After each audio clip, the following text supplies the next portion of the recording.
జ్ఞాన స్వప్నం. ఆంధ్రప్రదేశ్లోని చిన్న పల్లెటూరు, పచ్చని పొలాలతో ముంచుకొచ్చిన గ్రామం. విద్యార్థులు పాఠశాలకు పరుగులు పెడుతుంటారు. రవి అనే కుతూహలమైన అబ్బాయి మరియు లక్ష్మి అనే తన స్నేహితురాలు పరిచయం అవుతారు. పాఠశాలలో శాస్త్ర ప్రదర్శన జరుగుతుందని ఉపాధ్యాయుడు తెలియజేస్తాడు. రవి గ్రామానికి ఉపయోగపడే నీటి శుద్ధి యంత్రాన్ని తయారు చేయాలని కలలు కంటాడు. వనరులు లేకపోయినా స్థానికంగా లభ్యమయ్యే వస్తువులతో ప్రయత్నం చేస్తారు. వీరు నీటి శుద్ధి కోసం యంత్రాన్ని తయారు చేయడం ప్రారంభిస్తారు. తొలిసారి విఫలమవుతారు, కానీ గ్రామస్తులు సలహాలు ఇస్తూ వారిని ప్రోత్సహిస్తారు. వారి ప్రయత్నం విజయవంతమవుతుంది.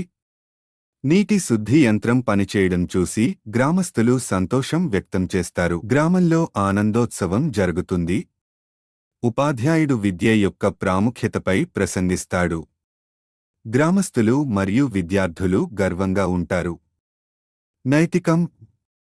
విద్య మరియు సంకల్పం జీవితాలను మార్చగలవు.